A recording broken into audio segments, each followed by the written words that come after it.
ओम गम गणपतये नमः। ओम सं सरस्वत्यै नमः। ओम गं गुरुभ्यो नमः। ओम ब्रह्मा विष्णु रुद्र महेश्वर सदाशिव दुर्गा लक्ष्मी सरस्वती सावित्री राधा देव्यै नमः। ओम प्रसीद विश्वेश्वरि विश्वप्रसीदे प्रसीद विश्वेश्वरि वेदरूपिणी प्रसीद मायामि मंत्रविग्रहे प्रसीद सर्वेश्वरि सर्वरूपिणी। ओम शांति शांति शांतिः। ओम आनो भद्राः कृतवो यन्तु विश्वदः। सदाशिवसमारम्भां शङ्कराचार्यमध्यमाम् अस्मदाचार्यपर्यन्तं वन्दे गुरुपरम्परां। सर्ववेदान्तसिद्धान्तगोचरं तमगोचरं गोविन्दं परमानन्दं सद्गुरुं प्रणतोऽस्म्यहम्। ஓம் ஸ்ரீ சத்குரு பரமாத்மனே நமஹ. பக்த கோடிகள் அனைவருக்கும் என்னுடைய நமஸ்காரம். அம்பாள் கருணையினாலையும் ஆதிசங்கர பகவத்பாதருடைய அனுகிரகத்தினாலையும் நாம் இப்பொழுது சௌந்தர்யலஹரி என்கிறதான மகா ஸ்தோத்திரத்தினுடைய அர்த்த மகாத்மங்களை தெரிந்து கொள்கிறோம். இன்னைக்கு 63வது ஸ்தோத்திரம். இந்த ஸ்தோத்திரத்துக்குரியதான மந்திரம் ஓம் ஸ்ரீ ஸ்புடருச்சயே நமஹ. ஓம் ஸ்ரீ ஸ்புடருச்சயே நமஹ. சங்கல்பம் சொல்கின்ற நேரத்தில் சாசித்ருத்வ சித்தியர்த்தம் த்ரிஷஷ்டி ஸ்லோகம் ஜபேது. சாசிதம் அப்படின்னா ஆர்டர், ஆக்ஞை அப்படிங்கிறதான அர்த்தம் எல்லாம் உண்டு இருக்கு. ஆகவே சாசித்ருத்வ சித்தியர்த்தம் த்ரிஷஷ்டி ஸ்தோத்திரம் ஜபேது. பராசக்தியினுடைய திருமுகமே சந்திர வடிவமானது அப்படிங்கிறதான கொள்கைதான் இந்த ஸ்தோத்திரத்தில் ஆதிசங்கர பகவத்பாதர் வர்ணிக்கிறார். ஜபிக்க வேண்டியதான முறை, காலையில் கிழக்கு அல்லது வடக்கு முகமாக அமர்ந்து 30 நாட்கள் தினந்தோறும் இந்த ஸ்லோகத்தை 30,000 தரம் ஜபம் செய்து சித்தி வருத்துகிற வருஷம் அவங்களுக்கு உயர்ந்த பதவி, அதிகாரத்தை செலுத்தும்படியான யோகங்கள், இந்த உலகில் எல்லாவராலையுமே அவர்களை மோகிக்க வைக்கக்கூடியதான ஒரு கவர்ச்சி சக்தி அவர்களிடம் உண்டாகும். இந்த ஸ்லோகத்தை ஜபம் செய்து அடைய வேண்டியதான பலன் என்ன அப்படின்னா, அதிகாரம் பெறுவதற்காக இந்த ஸ்தோத்திரத்தை ஜபம் செய்து சித்திவர்த்தி கொள்ள வேண்டும் அப்படின்னு பகவத்பாதர் சொல்லுகிறார். நிவேத்தியம் தேன், பழம், தேங்காய், தயிர் சாதம் போன்றதான பதார்த்தங்கள். குறிப்பான ஒரு சக்கரத்தை இந்த ஸ்தோத்திரத்துக்கு பகவத்பாதர் கொடுக்காததுனால ஸ்ரீ சக்கரத்தை இதுக்குரிய சக்கரமாக நாம் எடுத்துக்கொள்ள வேண்டும். எங்கெங்கெல்லாம் குறிப்பான ஒரு சக்கரம் இல்லை அப்படிங்கிற வரவர்ஷம் அந்த இடத்துல எல்லாம் ஸ்ரீ சக்கரத்தை நாம் எடுத்துக்கொள்ள வேண்டும். அதன் மத்தியே பஞ்சமுக தீபம் இருக்கக்கூடியதான தீபத்தை ஏற்றி வைத்து அம்பாள் ஆவாகனம் பண்ணி பஞ்சோபச்சாராதி பூஜைகள் எல்லாம் சமர்ப்பணம் செஞ்சு இந்த ஸ்லோகத்தை ஜப பாராயணம் செஞ்சு சித்தி அடைய வேண்டும் என்பதுதான் இதனுடைய தாற்பயம். ஸ்லோகம் ஒரு விசித்திரமான ஸ்லோகம் இது. அதாவது அதிசயோக்தம் அப்படிங்கிறதான அலங்காரத்தை பிரயோகம் பண்ணக்கூடியதான ஸ்லோகம் இது. அதிசயம் அப்படின்னா சாதாரணமாக நினைச்சு பார்த்தா அந்த நினைவுக்கு அட்டாதபடி கொஞ்சம் அதிகமாக இருக்கக்கூடியதான ஒரு தன்மை. அப்பேற்பட்டதான ஒரு ஸ்லோகத்தை பகவத்பாதர் அம்பாளை பற்றி வர்ணிக்கிறார். பது போலவே நமஸ்காரத்தை செஞ்சு பகவத்பாதர் பராசக்தியினுடைய அங்கங்களை ஒவ்வொன்றாக பார்த்து வருகின்ற நேரம் சிரசிலிருந்து பார்த்து கொண்டே வரார் கீழ் பாகத்துக்காக. முகத்தில் இருக்கார். இப்போ வதனம் அப்படிங்கிறதான வார்த்தையை யூஸ் பண்ணுவார் இந்த ஸ்லோகத்தில். வதனம் அப்படின்னா மொத்தமான முகம். அந்த முகத்தில் கண்ணு, மூக்கு, காது, வாய், நாக்கு எல்லாம் உட்படும். ஆகவே அதுக்கு வதனம் என்று பேர். போன ஸ்லோகத்தில் சொல்லி கொடுத்தேன் நான் உங்களுக்கு. முகம் முகம் அப்படின்னா மொத்தம் முகம், வதனம் மாதிரியே. முக அப்படின்னா வாய் மட்டும். ஸ்லோகத்தில் ஸ்மித ஜோத்ஸ்னாஜாலம் தவ வதன சந்திரஸ்ய பிபதாம் சகோராணாம் ஆசீததி ரசதயா சஞ்சு ஜடிமா அதஸ்தே சீதாம்சோரமிருத லஹரீம் ஆம்லருச்சய பிபந்தி ஸ்வச்சந்தம் நிஷி நிஷி திருஷம் காஞ்சி கதியா. ஸ்மிதஜோத்ஸ்னாஜாலம் தவ வதன சந்திரஸ்ய பிபதாம் சகோராணாமாசீததிரசிதயா சஞ்சுஜடிமா அதஸ்தே சீதாம்சோரமிருத லஹரீமாம்லருச்சய பிபந்தி ஸ்வச்சந்தம் நிஷி நிஷிதிருஷம் காஞ்சி கதியா. ஸ்மிதஜோத்ஸ்னா ஜாலம். ஸ்மிதா அப்படின்னா புன்சிரிப்பு, ஜோத்ஸ்னா அப்படின்னா சந்திரன், ஜாலம் அப்படின்னா சந்திரன் வரக்கூடியதான ஒளி பிரபை, அதனுடைய சமூகம். அம்பாளினுடைய புன்சிரிப்பு பல கோடி சந்திரர்கள் ஒரே நேரத்தில் உதயமானா அந்த சந்திரனிலிருந்து எப்பேற்பட்டதான பிரபை வெளியே வருமோ அப்பேற்பட்டதான ஒளிமயமான அம்பாளினுடைய இந்த திருமுகத்தைத்தான் பகவத் பாதர் தன்னுடைய கண்களால் பார்க்கிறார். அம்பாள் திவ்யத்துவம் இருக்கக்கூடியவள், பகவத் பாதர் சாதாரண மனிதன். ஆனால் ஞானத்தினாலேயும் அறிவினாலேயும் கல்வியினாலேயும் அவதார புருஷனான மகாத்மாவான இவருடைய உடம்பு சாதா உடம்பு கிடையாது, மற்ற ஜனங்களை மாதிரி இருந்தாலும் மனித உடம்பு. அந்த சாதாரண சக்ஷுஷாலேயே, சாதாரண கண்களாலேயே அம்பாள் பகவத்பாதருக்கு தன்னுடைய உண்மையான சொரூபத்தை காண்பிப்பதற்கு தன்னுடைய மனசுல உறுதி கொண்டிருக்காள். அப்படின்னா பகவத்பாதரிடம் அம்பாளுக்கு எவ்வளவு கருணை, எவ்வளவு நம்பிக்கை, எவ்வளவு தாத்பரியம், எவ்வளவு அனுகிரகம் இருக்கு என்பதை நாம் இதிலிருந்து தெரிந்து கொள்ளலாம். தவ வதன சந்திரஸ்யா, உன்னுடைய முகமாக இருக்கிறதான சந்திரன், பிபதாம் சகோராணாம், சகோரம் அப்படிங்கிறதான பக்ஷி இருக்கு. இந்த பக்ஷி வேதத்தில் சொல்லியிருக்கக்கூடியதான ஒரு பக்ஷி. இது சாதாரணமான பக்ஷி கிடையாது. It's a செலிஸ்டியல் bird. சாதா ஜனங்களுக்கு கண்ணால் பார்க்கறதுக்கே அருது, ரொம்ப கஷ்டம், கடினமானது. இந்த பக்ஷி இல்லை அப்படின்னு வாதிக்கிற ஒரு சங்கம் இருக்கு இந்த பூலோகத்தில். அவங்கள்லாம் என்ன சொல்லுவாப்புல, Hindu mythology. I don't accept mythology அப்படிங்கிறதான வேர்டு. நம்மளுடைய சாஸ்திரத்திலையும் புராணங்கள்லையும் வேதத்திலையும் சொன்னதெல்லாம் மித்து. இந்த லெஃப்ட் விங்கு, அதாவது இந்தியாவையும் சனாதர்மத்தையும் கிரிட்டிசைஸ் பண்ணக்கூடிய ஜனங்களுக்கு, எய்த்திஸ்டாக இருக்கக்கூடியவர்களுக்கு, இவர்களுக்கெல்லாம் நம்மளுடைய எல்லாமே ரொம்ப புச்சம். அதெல்லாம் மித்து, வெறும் கற்பனை, ரியல் கிடையாது அப்படிங்கிறதான ஒரு பிரச்சாரம் இந்த பூலோகத்தில் இருக்குது. ஆனால் நமக்கு அதை எடுத்துக்கொள்ள முடியாது. காரணம், இறைவனுடைய இந்த பிரபஞ்சத்தில் 84 லட்சம் ஜீவராசிகளை இறைவன் படைத்திருக்கார். எல்லா ஜீவராசிகளுக்கும் உணவுண்டு. ஆனால் உணவு ஒவ்வொரு விதமான உணவு.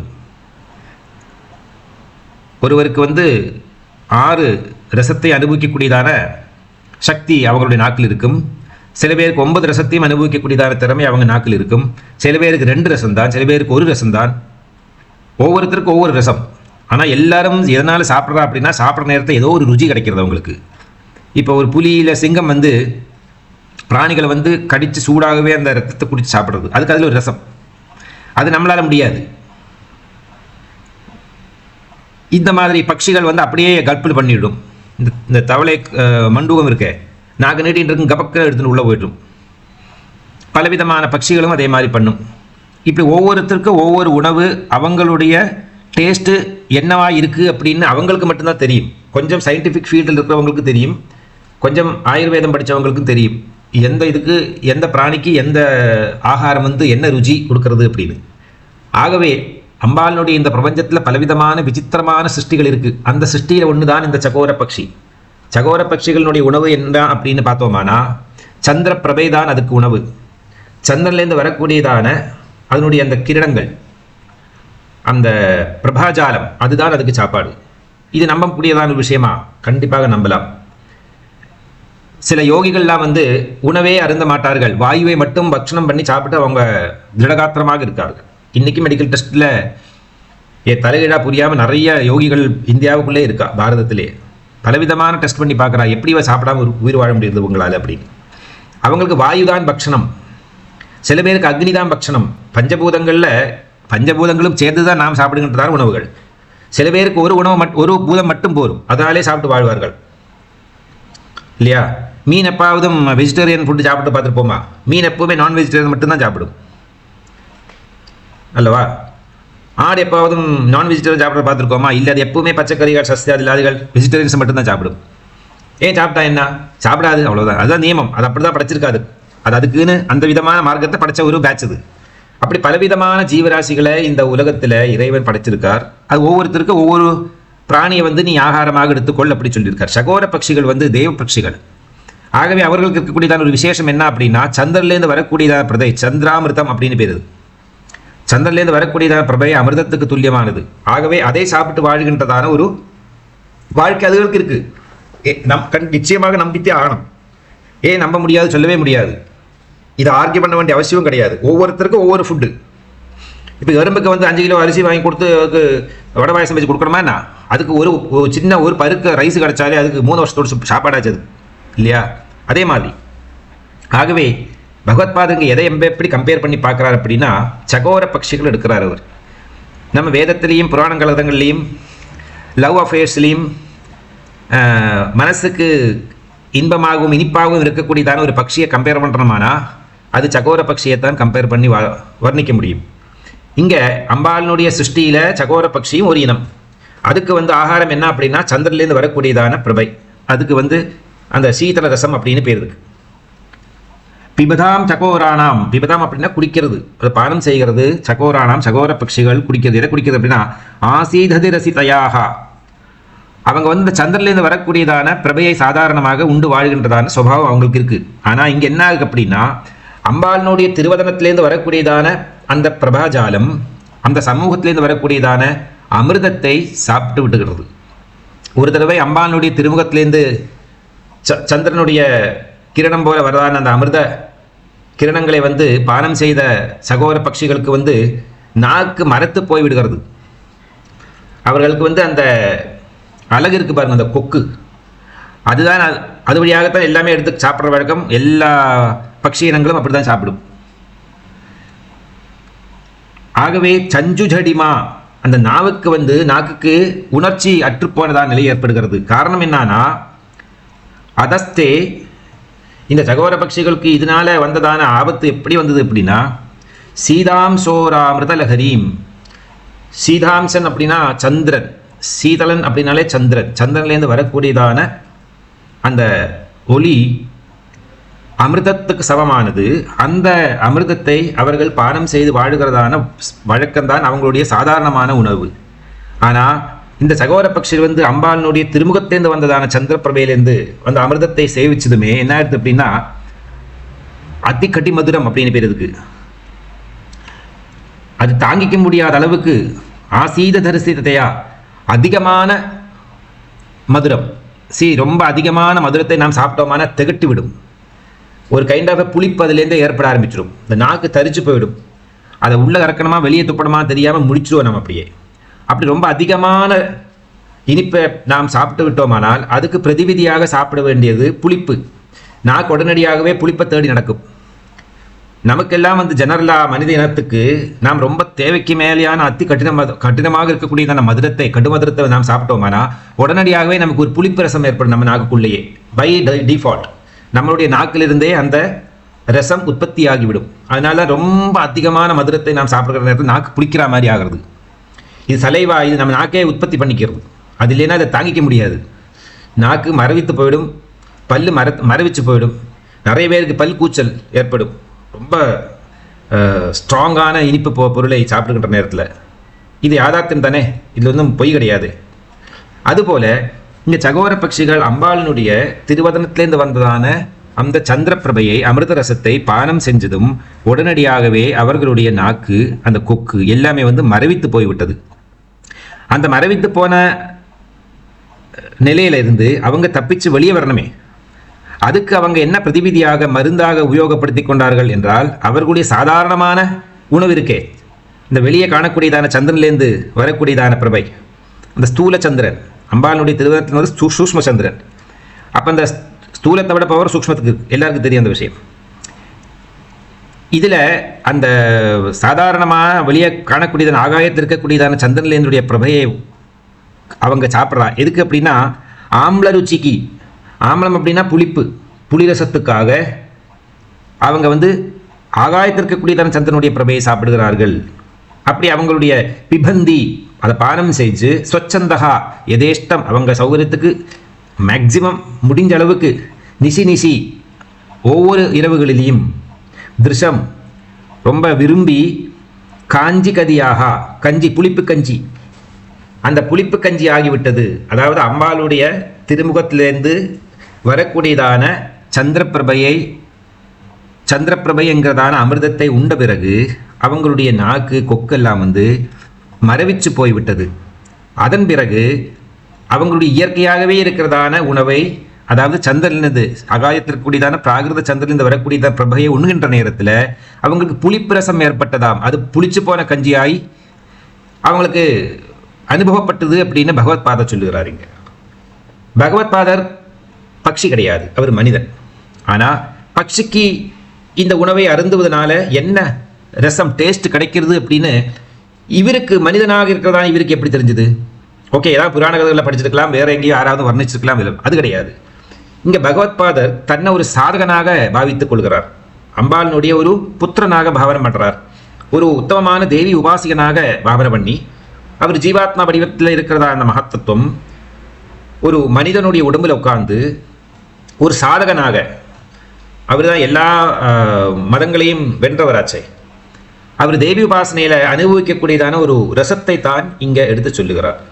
அதாவது நாம் அப்படின்னா நம்மளுடைய ஜீவாத்மா, உடம்பு, பிராணன், மூச்சு காத்து என்ன வேணால் சுற்றிங்கலாம். ஜீவோ பிரம்மைவ நாபரா, எல்லாம் பிரம்மத்தினுடைய உற்பத்தி வித்தியஸ்தமான உடம்புல வித்தியஸ்தமான நாமங்களில் இருக்குது, அவ்வளவுதான். அப்பேற்பட்டதான இந்த சாதகனுக்கு அம்பாளினுடைய திருமுகத்திலிருந்து வரக்கூடியதான அந்த பிரபாஜாலத்தை உண்ட பிறகு, அதுதான் முன்னாடியே சொன்ன, இதுக்கு முன்னாடி ஸ்லோகங்களையும் போகம் ரமணலம்படாயே நமஹ லலிதா சஹஸ்ரநாமத்தில் அம்பாள் தன்னையே பக்தனுக்கு கொடுத்து விடுகிறார், பக்தனிடம். அதுபோல தனக்கு ரொம்ப விரும்பினதான பொருள் உலகத்தில் அம்பாள் தன்னுடைய சிவன், அந்த சிவஞான பிரதாயின்னே நமஹ, அந்த சிவத்தையும் நமக்கு கொடுக்கிறாள். எல்லாத்தையுமே கொடுக்கறதுக்கு தயாராக உட்காந்துருக்கா அம்பாள் அப்படிங்கிறதான ஒரு தத்துவத்தை சொல்றார். அப்படி சாதகன் அம்பாளினுடைய திருமுகத்தை பார்த்து தியானம் பண்ணி யோகாதிகள் வழியாக அந்த அமிர்தத்தை பானம் செய்கின்ற பொழுது அதே சாதகன் பிரபஞ்சத்தில் இருக்கக்கூடியதான ஆகாயத்தில் இருக்கிறதான சந்திரனை பார்க்கின்ற நேரத்தில் புளிப்பு ஏற்படுகிறது. அவனுக்கு இந்த திகட்டக்கூடியதான அமிர்தத்திலிருந்து புளிப்பு ஏற்பட்டுகிறது அப்படிங்கிறதான ஒரு தத்துவத்தை சொல்லுகிறார். எல்லாருக்குமே தெரியும், அம்பாளுக்கும் சந்திரனுக்கும் ரொம்ப பெரிய நெருங்கின ஒரு ரிலேஷன்ஷிப் இருக்கு. பராசக்தியை மகாவிஷ்ணுடைய சகோதரியாக சொல்லப்படுகிறார்கள். பிரம்மதேவன் யாகம் செய்கிற நேரத்தில் பிரம்மதேவனுடைய யாக சாலையில் பார்வதி தேவியினுடைய சகோதரனாக மகாவிஷ்ணு வருகிறார். அதுபோல இந்த மகாவிஷ்ணுவனுடைய சகோதரி அப்படிங்கிறதான பேரில் தெரியப்படக்கூடியவர் பராசக்தி. அந்த அம்பாள் பரமபுருஷன் அப்படிங்கிறதான மகாவிஷ்ணுவுடைய சகோதரி ஸ்தானம் எப்படி வருது அப்படின்னா, எல்லாருக்கும் தெரியும், புருஷ சந்திரமா மனசோ ஜாதக சக்ஷோ சூரியோ அஜாயதா முகாதீந்திரஸ்யாக்னிச்ச பிராணாத்வாயிரதாயுஜா நாபியா ஆசீதந்தரீக்ஷம். புருஷசூக்தத்தில் சந்திரமா மனசோ ஜாதகா, சந்திரனை மனசிலேருந்து உற்பத்தி செய்கிறார். இந்த சந்திரன் என்றாலே அம்பாள் அப்படிங்கிறதான அர்த்தம், சரீரம் என்றதான அர்த்தம். சூரியன் என்பவன் ஆத்ம வடிவம் என்ற அர்த்தம். அப்படி மகாவிஷ்ணுவுடைய கண்களிலிருந்து சூரியன், மனசிலிருந்து சந்திரன். அப்போ சந்திரனை உற்பத்தி செஞ்சிருக்கார் அப்படின்னா பகவானுடைய உடம்பிலிருந்து உருவாகிறதான ஒரு பொருள் என்பதனால சக உதரம் அப்படிங்கிறதான பேர் வருகிறது. சக உதரம் அப்படின்னா ஒரே வயத்தில் தங்கினவர்கள் அப்படிங்கிறதான அர்த்தம். இங்கே சக சரீரத்திலிருந்து அந்த சந்திரனை உருவாக்கின தத்துவம் அப்படின்னு ரயீம் அப்படின்னு நம்ம வேதத்தில் படித்தோம். அந்த ரயீம் தான் இந்த உடம்புங்கிறதான சக்தி. அந்த சக்திக்குள்ளே வாழ்கின்றதான சிவன், அதுதான் ஆத்மா அல்லது ஜீவாத்மா.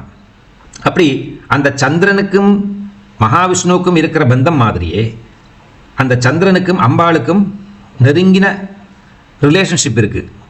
பரமசிவனும் ஜடாமகுடதாரியாக இருக்கிறதான பரமேஸ்வரன் தன்னுடைய ஜடையில சந்திரனை வைத்துக் கொண்டிருக்காள். பராசக்தியும் சந்திரக்கலையை தாரணம் செஞ்சு கொண்டிருக்காள். இதுக்கு முன்னாடி ஸ்லோகங்களில் நிறைய இந்த விஷயங்களை பற்றி எல்லாம் படிச்சுட்டோம் நாம. சந்திரனுக்கும் அம்பாளுக்கு இருக்கக்கூடிய ரிலேஷன்ஷிப். அப்போ இங்கே என்ன சொல்லி வர்றாரு அப்படின்னா, அம்பாளுடைய திருவதனமே தான் சந்திரன். அது சாதா சந்திரன் கிடையாது. எல்லா சந்திரனுக்கும் சோர்ஸ் ஆக இருக்கக்கூடியதான சந்திரன், எல்லா சந்திரனுக்கும் உற்பத்தி ஆகிறதுக்கு காரணமாக இருக்கிறதான சந்திர தத்துவம், அதுதான் அம்பாளுடைய திருவதனம். இதில் அமிர்த லஹரியும், அந்த சீதன்கிட்டேருந்து என்ன வருது, அமிர்த லஹரி வருது. லஹரி அப்படின்னா கூட கூட திரும்ப திரும்ப வரத்துக்கு லஹரின்னு பேர். சிதானந்த லஹரி, ஆனந்த லஹரி, சௌந்தர்ய லஹரி, சைதன்ய லஹரி, அமிர்த லஹரி, ஞான லகரி, பக்தி லகரி அப்படின்னு பலவிதமான லகரி ஸ்வரூபமாக இருக்காள் அம்பாள். அதனால்தான் பகவத்பாதருங்க சொன்னார், சகோர பட்சிகள் புலிப்பரசத்துக்கு தேடி நடக்கிறது.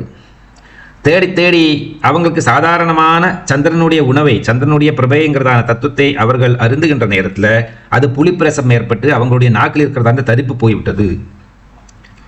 இதுதானே அம்மா காரணமாக இருக்க வழி உள்ளது அப்படிங்கிறார் அவர். அப்படி மந்தகாசாமிர்தம் அப்படிங்கிறதான அம்பாளுடைய திருவதனத்துக்கு அவ்வளவு சக்தி இருக்கு. அப்போ ஜீவாத்மாவான ஒரு சாதகன் சாதாரணமாக அருந்துகின்றதான உணவு என்பது சந்திரலேருந்து வரக்கூடியதான பிரபை. அதுதான் நாம் எல்லாரும் சாதாரணமாக சாப்பிட்டு கொண்டிருக்கோம். ஒரு தடவை அம்பாலே சாப்பிட்டு விட்டோமானால் யூ மஸ்ட் கன்சியூம் காட் அப்படின்னு ஒரு வச்சனம் இருக்கு இங்கிலீஷில். நம்ம காடை இறைவனை ஒரு லட்டு மைசூர் பாக்காட்டமாக சாப்பிட்டு விடணும் அப்படிங்கிறது சாஸ்திர விதி. இறைவனை நமக்குள்ளேயே வைத்துக் கொள்ளுது பேர் தான் அதுக்கு பேர். நமக்கும் இறைவனுக்கும் வித்தியாசம் இல்லை, நமக்குள்ளே தான் இறைவன் இருக்கா, நாம் இறைவனுக்குள்ளே தான் இருக்கோம் அப்படிங்கிறதான அந்த அகண்டமான சிந்தனை, அந்த அத்வைத பாவம், இதுக்கு தான் இங்கே முக்கியத்துவம் கொடுத்து வர்றார். ஆகவே இந்த சகோர பக்ஷி என்பது நான் அப்படிங்கிறதான ஜீவாத்மாவாக பாவனை பண்ணினோமானா, இந்த ஜீவாத்மா என்பது பராசக்திங்கிறதான மகத்தத்துவத்தினுடைய அந்த ஆனந்தாமிரதத்தை பானம் செய்து பானம் செய்து பானம் செய்து என்ன பண்ணுறது அப்படின்னா, அதுக்கு வெளி உலகத்தில் இருக்கக்கூடியதான எல்லா விஷயங்களும் புளிக்கக்கூடியதான தன்மையாகி விடுகிறது. ஏன்னா நித்தியஸ்வரூபமான அமிர்தஸ்வரூபமான அம்பாளினுடைய திருவதனத்தை பார்த்து பார்த்து பார்த்து தியானம் செய்தோமானால் நமக்கு இந்த வெளி உலகத்திற்கான எல்லாம் புளிச்சு போன விஷயமாகத்தான் ஏற்படும். அந்த புளிச்சு போனது எதுக்கு அப்படின்னா, ஒரு உன்மேஷத்தை உருவாக்குறதுக்காக, நமக்கு ஒரு திடநிச்சயத்தை உருவாக்குறதுக்காக. நாம் எப்பவும் ஒரே மாதிரி தியானத்திலேயே இருந்துட்டு ஒரே மாதிரி இருந்தால் நமக்கு கொஞ்சம் ஒரு கழிப்பு ஏற்படும், ஒரு போரிங். அப்போ கொஞ்சம் ஒரு சேஞ்ச் வேணும் அப்படிங்கிறதான நிலைமை எல்லாருக்கும் ஏற்படும். மோஸ்ட் ஆஃப் த சாதகாஸுக்கு இருக்கிறதான பிரச்சனை இதுதான். இது பிரச்சனை இல்லை, எல்லா சாதகர்களுக்கும் இப்படி தான். கொஞ்ச நாளைக்கு அம்பாளையே தியானம் பண்ணிட்டு இருந்தால் அப்படியே அப்புறமா அங்கேருந்து மனசு மாறிட்டு கிருஷ்ண பரமாத்மாவை தியானம் பண்ணலாம் தோணும். அப்புறம் கிருஷ்ணன் அப்படி பார்க்கறதுல கொஞ்சம் போர் அடிக்கிற மாதிரி இருக்க ராமரை பார்ப்போமா தோணும். அப்போ அப்படியே இருக்கிற நேரத்தில் சிவனை பார்ப்போமா தோணும். இது இயற்கையாகவே நமக்கு வரக்கூடியதான இதெல்லாம் மாயையினுடைய விளையாட்டுகள். மாயை நம்மளை விளக்குறது. ரொம்ப பக்கத்தில் நெருங்க போறப்பட்ட நேரத்தில் பாடி கார்டு கொஞ்சம் தள்ளி நில்லுங்கோ அப்படி சொல்லுவாரு. அது மாதிரி பக்கத்தில் போயிட்டோம் அப்படி நினச்சிட்டு இருப்போம். நம்ம விளக்க இந்த பிரகிருதியை நமக்கு சூழ்ச்சி பண்ணும். ஏன்னா அவ்வளோ சீக்கிரமாக அந்த பொருளை நம்ம அடைந்து விட்டோமானால் நெக்ஸ்ட் டைட்டில் நமக்கு இறைவன் அப்படிங்கிறதான் டைட்டில் வந்துட போகிறதே. அது அவ்வளோ சீக்கிரம் கிடச்சிடக்கூடாது. அப்போ மாயை விளக்கும். அப்படிதான் நிறைய மகான்கள் மகர்ஷிகள் எல்லாம் தபம் பண்ணுற நேரத்தில் அவர்களுக்கு என்ன தோணும் சில நேரத்தில் அப்படின்னா, they might have reach very close to Ganapathi. அப்போ கணபதி தான் பரமாத்மா அப்படிம்பார். அப்புறமா இன்னும் கொஞ்ச நாள் மெடிடேஷன் தியான யோகாதிகள்லாம் பண்ணுற நேரத்தில் முருகன் தான் பரமாத்மா அப்படிம்பார். அப்புறம் விஷ்ணு தான் அப்படிம்பார். அப்புறம் ராமர் தான் அப்படிம்பார். இப்படி போயிட்டே இருக்கும் எண்ட்லெஸ் ஆட்டமா. ஆகாயத்தை யாராலையும் மெஷர் பண்ண முடியாத மாதிரி பறந்துருக்கிற மாதிரி நம்மளுடைய கண்ட்ரோல் விட்டு போகக்கூடியதான நிலைமை நமக்கு எப்போ ஏற்படுகிறது அப்படின்றால் மாயினுடைய தாக்கல் தான். அது மாயை தான் நம்மளை பர்பஸாக விளக்குறது. ஏன்னா அந்த சதாசிவனை தனக்கு மட்டுமே வேணும், தனக்கு மட்டுமே வைத்துக்கொள்ளக்கூடியதான மகாசக்தி வாயால் சொல்லிட்டா எல்லாரும் எடுத்துக்கோ, யாருக்கு வேணா சிவனை விட்டு தரேன் அப்படின்னு. ஆனால் சிவன்கிட்ட பக்கத்தில் போகிற நேரத்தை என்ன பண்ணும் அப்படியே தன்னுடைய யோக மாயினால் பிடிச்சி தூக்கி அந்த போட்டுருவார். நான் தான் எப்பவும் என் கணவன் கூட இருக்கணும், என் கணவன் என்னை யாருக்கும் விட்டு கொடுக்க மாட்டேன். பல யுகங்களில் பல காலங்களில் பலவிதமான பிரச்சனைகளில் எங்களை ரெண்டு பேரையும் பல சூழ்நிலைகள் விலக்கி விட்டது. இனிமேல் நாங்கள் ஒருத்தருக்கு விலக மாட்டோம், நாங்கள் சிவசக்தியாகவும் அர்த்தநாரீஸ்வரியாகவுமே இருப்போம் அப்படிங்கிறதான அந்த திருட கொள்கையில் அம்பாள் உட்காந்துருக்கா, பராசக்தியாக உட்காந்துருக்கா தேவி அங்கே. ஸோ நமக்கு தெரிஞ்சுக்க வேண்டியதான விஷயம், அதிக இனிப்பு இருக்கக்கூடியதான இந்த அமிர்தத்தை பானம் செஞ்சதுனால நாக்கு மரத்து போய்விட்டது. அந்த இனிப்பை புறந்தள்ளுவதற்கு உபயோகப்படுத்தக்கூடியதான பிரதிவிதி என்ன அப்படின்னா, புளிப்பரசத்தை உடம்புல கொடுக்கறது தான் இம்மீடியட்டாக. ஆகவே அந்த புளிப்பை எப்படியாவது பருக வேண்டும் அப்படிங்கிறதான எண்ணத்தில் இந்த சகோர பட்சிகள் ஆகாயத்தை நோக்கி சந்திரனை நோக்கி தங்களுடைய வாயை பலர்ந்து அந்த சந்திரனிலிருந்து வரக்கூடியதான அமிர்தத்தை பானம் செய்கிறது. இது பிராகிருதமான விஷயம். ஆன்மீக விஷயத்தில் பார்க்குற நேரத்தில் பராசக்தியினுடைய மந்தஹாசம், அம்பானுடைய அந்த புன்சிரிப்பிலிருந்து அந்த பற்கள்லேருந்து வரக்கூடியதான ஜுவாலை, அதே மாதிரி அந்த முகத்திலிருந்து வரக்கூடிய சோபை, இது ரெண்டுமா சேர்ந்து பல லட்சக்கணக்கான சந்திரர்கள் அம்பாளுடைய திருமுகத்திலேயே இருக்கிற மாதிரி தான் ஒரு சந்திர கிரண சமூகத்தை பகவத்பாதர் பார்த்து அதை இந்த சகோர பக்ஷியினுடைய உருவத்தில் இவர் உட்கார்ந்து பானம் செய்து பார்க்குறார். அப்போ தன்னுடைய நாக்கே ப்ரொடியூஸ் பண்ணுறது இந்த புளிப்பிரசத்தை. புரியுறதா? இந்த புளிப்பிரசம் என்பது ஜென்மா எடுக்க எடுக்க எடுக்க ஒரு புளிப்பிரசம், ஜென்மா எடுக்காமல் இருக்க அது அமிர்த ரசம். அதாவது அமிர்தம் அப்படின்னா மரணம் இல்லாத நிலைன்னு அர்த்தம். அதே நேரத்தில் பிறந்தவர்கள் எல்லாம் மரணத்துக்கு அடிமைப்பட்டே ஆக வேண்டும். அப்போ இந்த தத்துவத்தை ரொம்ப பியூட்டிஃபுல்லாக அவர் புரிஞ்சுண்டு அதை ஒரு ஸ்லோக ரூபத்தில் அம்பாளினுடைய அனுகிரகப்படியே அதை உருவாக்கி பக்தஜனங்கள் எல்லாம் இதை சிரவணம் பண்ணவும் ஸ்தோத்திரம் பண்ணவும் செஞ்சு இந்த ஆன்மீக தத்துவத்தினுடைய அர்த்தத்தை தெரிந்து கொள்ள வேண்டும் அப்படிங்கிற எண்ணத்திலேயே இந்த ஒரு ஸ்லோகத்தை அம்பாளுக்காக அவர் சமர்ப்பிக்கிறார். அதனால தான் நீங்கள் இந்த புலிக்கஞ்சி, அதாவது காஞ்சி கதியா அப்படிங்கிறதான நாமத்தை, காஞ்சி தான் கஞ்சி, அந்த புலிப்பிரசம் இருக்கக்கூடியதான ஒரு கஞ்சியாகி மாறிவிடுகிறது. யாருக்கு? சகோர பட்சிகளுக்கு. அவங்களுடைய இயற்கையாகவே இருக்கிறதான உணவு அவங்களுக்கு புளித்து போய்விட்டது. பக்தி ரசத்தில், தியான யோகத்தில் நாம் ஈடுபடுகின்ற நேரத்தில் நமக்கு அந்த அம்பாளுடைய திருமுகத்திலிருந்து வரக்கூடியதான ஜோதி ரூபமான அந்த பிரபை, அமிர்த ரூபமான அந்த பிரபை நிரந்தரமான சுகத்தையும் நிரந்தரமான அதிரசத்தையும் ஊட்டுகிறது. அதே நேரம் நாம் பௌதிக வாழ்க்கையில் எங்கேயாவதும் நம்மளுடைய தலையை நுழைச்சோமானா அந்த வாழ்க்கை என்பது புளிப்பாக நமக்கு அனுபவப்படும். ஒன்று இனிப்பு, இன்னொன்று புளிப்பு. ஆன்மீக வாழ்க்கை என்பது இனிப்பு, பௌதிக வாழ்க்கை என்பது புளிப்பு. புளிச்சு போன பொருளை யாராலையும் ஒரு அளவுக்கு மேலே விரும்பவும் மாட்டார்கள், சாப்பிடவும் மாட்டார்கள். அந்த எண்ணம் எப்போ வரும் அப்படின்னா, இந்த அமிர்தத்தை பானம் செஞ்ச பிறகு இந்த மாயினுடைய தாக்கலினால போர் இனிமே அடுத்த லெவலில் பார்த்துப்போம் அப்படிங்கிறதான ஒரு லெவலுக்கு வரும். அந்த தியான யோகத்தில் பண்ண அனுபவிக்க வேண்டியதான ஒரு யோகம் இது. சாதாரண ஸ்லோக ஜபத்தினாலேயோ ஏதாவது சொற்பொழினால அது அந்தளவுக்கு புரிஞ்சிக்க முடியாது. நாமளே ஒரு தியானம் பண்ணிட்டு இருக்கிற நேரத்தில், ஒரே பொருள் தியானம் பண்ணுற நேரத்தில் கொஞ்சம் ஒரு அலுப்பு ஏற்பட்டு இன்னொன்று புதுசாக போவோமா அப்படிங்கிறதால ஒரு மைண்ட் செட்டு வரும். ஒரு நல்ல கதை இருக்குது இந்த பாகவதத்தில். 2 பட்சிகள் சேர்ந்து ஒரு மரத்துக்கு மேலே ஒரு கிளையில் உட்காந்துட்டு இருக்கு. ஒரு கோவிலுக்கு முன்னாடி இருக்கிறதான மரம் அது. எப்பவும் பக்த ஜனங்கள்லாம் அந்த கோவிலுக்கு வர டைமில் பகவானுடைய நாமங்களை சொல்லிட்டு போயிட்டு இருப்பா. இவங்களும் சொல்லுவா, எல்லாம் பண்ணுவா.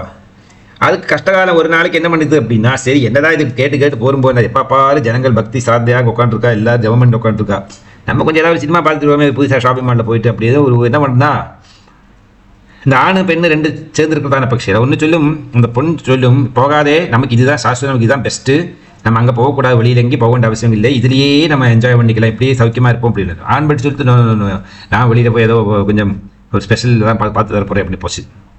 அது போனது மேலே ஆகாயத்தில் ஒரு பெரிய கருடன் பறக்கிறது.